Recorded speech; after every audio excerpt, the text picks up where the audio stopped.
আজকে আমি আপনাদের সাথে শেয়ার করব সিলেট শহরের এই জাফলংটা। জীবনে যদি এমন একটা দৃশ্য দেখতে না পারে আমার মনে হয় জীবনেই ব্যথা। আসসালামু আলাইকুম গাইস, কেমন আছেন?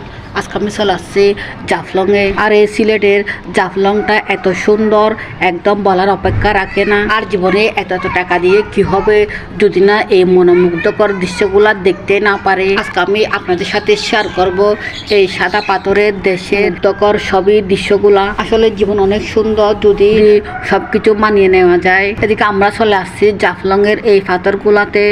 আর গাছ পাহাড়গুলা দেখেন অনেক সুন্দর।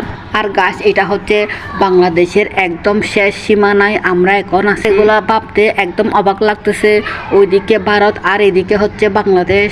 আর এই পানিগুলা এত স্বচ্ছ দেখে ইচ্ছে করতেছে এখানে গোসল করেনি। আর এখানে দেখেন সবাই কিভাবে এই পানিগুলাতে গোসল করতেছে। আর এই পানিগুলা কিন্তু অনেক ঠান্ডা, আর এখানে কিন্তু অনেক রোদ। আর ভীষণ রোদে এই পানিগুলাকে ছুতে এমন ইচ্ছে করতেছে বলার বাইরে। এখানে এসে মন প্রাণ একেবারে সজীব হয়ে গেছে। আর গাইস, আমি কখনো ভাবিনি এই জাফলংয়ে আমি আসতে পারবো।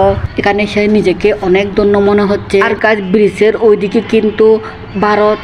আর এখানে অনেক মানুষও আছে, এখানে অনেকগুলা দোকানপাটও আছে। আর এখানে টুরিস্ট বেশি হওয়ায় সো এখানে অনেক কিছু সেলও করতেছে। এমন সুন্দর জায়গা সো আমি আগে কখনো দেখি নাই।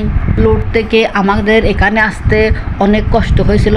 আর গাছ এগুলা দেখার সাথে সাথে সব কষ্ট যেন নিমিশেই চলে গেল। এখানে পাথর, পানি আর পাহাড়, অনেক সুন্দর এই মনোমুগ্ধকর দৃশ্যগুলো। আমার ভিডিওটা সবার কাছে কেমন লাগলো অবশ্যই কমেন্টে জানাবেন। আরো ভিডিও পেতে সবাই আমার পেজটাকে ফলো দিয়ে পাশে থাকবেন। আজকের মতো আমার ভিডিওটা এখানে শেষ করছি। সবাইকে আল্লাহ হাফেজ, টাটা।